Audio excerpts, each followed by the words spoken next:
सर्वांना श्री स्वामी समर्थ, श्री गुरुदेव दत्ता. तर आज आहे आपल्या हनुमान जयंती.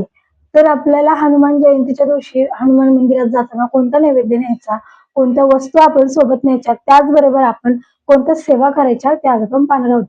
तर आजच्या दिवशी आपल्याला मंदिरात जाताना गाईचं म्हणजे मोहरीचं तेल न्यायचं आहे किंवा मग तिळाचं तेल न्यायचं आहे. या दोन्हींपैकी एका तेलाचा दिवा न्यायचा आहे. त्याचबरोबर आपल्याला नैवेद्य काय न्यायचा, चणे फुटाणे म्हणजे फुटाणे आणि गुळ आपल्याला न्यायचा आहे. त्यानंतर आपल्याला रुईच्या पानांची माळ न्यायची आहे आज आपल्याला हनुमानाच्या मंदिरात जाताना.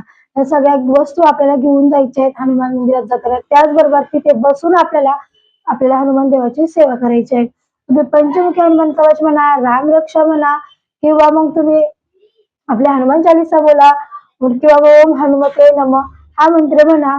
हे सगळे मंत्र सूत्र आपल्याला मंदिरात बसून बोलायचे आहेत. त्यानंतर आपल्याला ही सेवा आपल्या घरात देखील करायची आहे.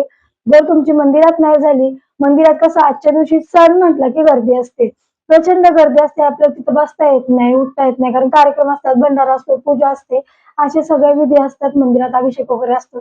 त्याच्यामुळे आपल्याला मंदिरात सेवा करणं शक्य होत नाही त्या त्या दिवशी. मग आपण घरी बसून निवांत आपल्या हनुमान देवाची सेवा करा. आपल्याला फक्त मंदिरात जेव्हा तुम्ही पाया पडायला असेल ना, त्यावेळेस या वस्तू घेऊन जा. कारण फुटाणे आणि गुळ हा पण माझा खूप मोठा अनुभव आहे. तुम्ही म्हणसान ताई प्रत्येक गोष्टीचा अनुभव देत असतात. माझ्या स्वप्नात आलेले आमचे हनुमान मंदिर आहेत, त्या हनुमान देव माझ्या स्वप्नात आलेले, त्यांनी मला भिजवलेले चणे आणि गुळ मागितलेला. तेव्हापासून मी तिथे गुळ आणि भिजवलेले चणे देते.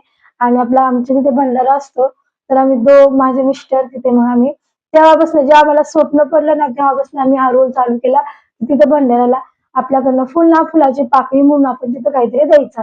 ज्या दिवशी मला 2 वेळा स्वप्न पडलं, एकदा पंचमुखी हनुमान आले माझ्या स्वप्नात, तेथलेच ते देव. त्यानंतर ते सुद्धा माझ्याकडे प्रसाद मागितला. मग आम्ही न चुकता दरवर्षी भंडाऱ्याला तिथे आम्ही देत असतो. अशा प्रकारे सर्वांनी या गोष्टी घेऊन मंदिरात जा. खूप छान अनुभव येतात. आपल्या पाठीची संकटात आपलं रक्षण करतात ते. त्याच्यासाठी आपल्याला जेवढे आजच्या दिवशी शनिवारी तर आपण करतच असतो, पण आज त्यांचा दिवस आहे, आज आपल्याकडनं सेवा झाली पाहिजे. सर्वांना श्री स्वामी समर्थ, श्री गुरुदेव दत्त.